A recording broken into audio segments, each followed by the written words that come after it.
কোটা বহাল রাখায় সাধারণ শিক্ষার্থীদের সুযোগ কমেছে। দেশ ছাড়ার প্রবণতা বাড়ছে মেধাবীদের।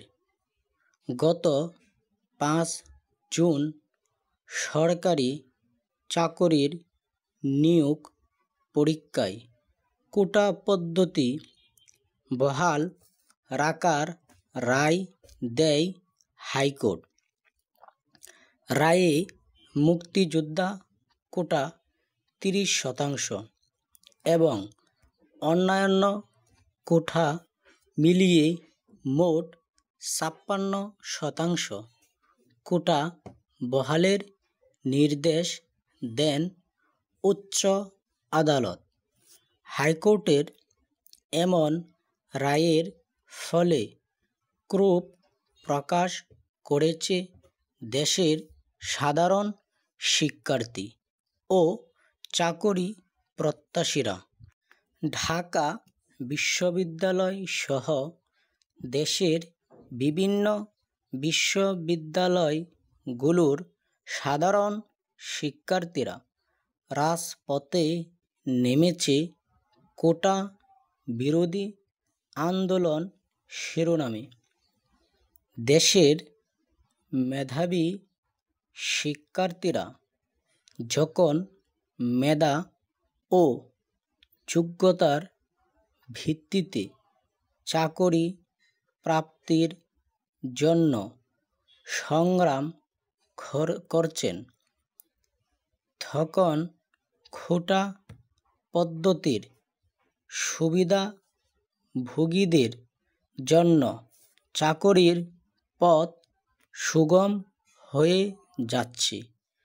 চাকরিতে কোটা পদ্ধতির এই বৈষম্যের ফলে সাধারণ শিক্ষার্থীদের জন্য প্রতিযোগিতার সুযোগ কমছে।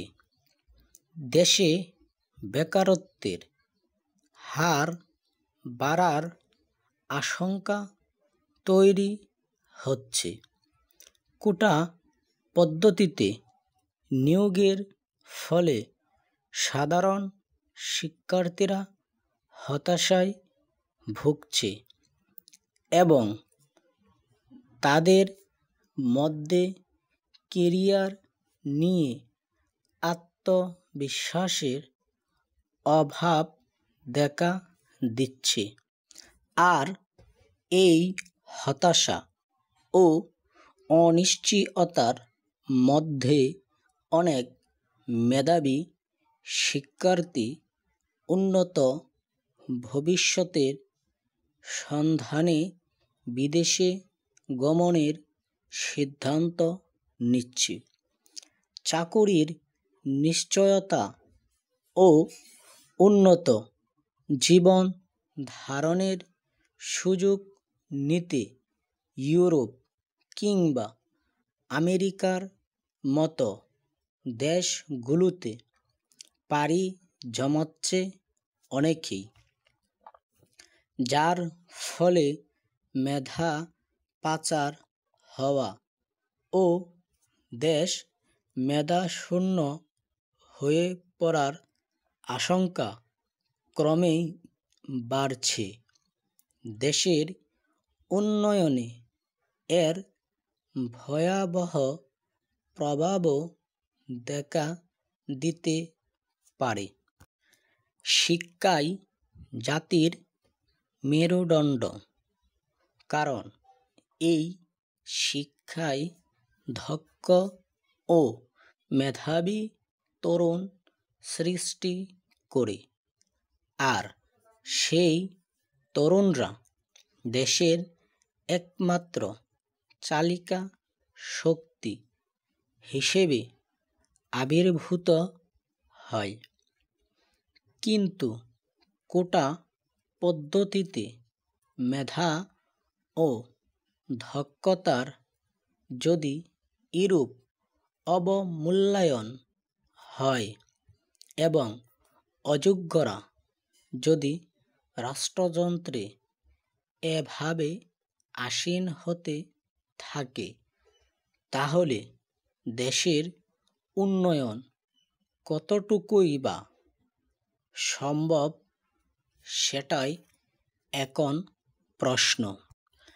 বর্তমান পরিস্থিতিতে দেশের অর্থনৈতিক ও সামাজিক উন্নয়নের জন্য নীতি পরিবর্তনের প্রয়োজনীয়তা অনস্বীকার্য।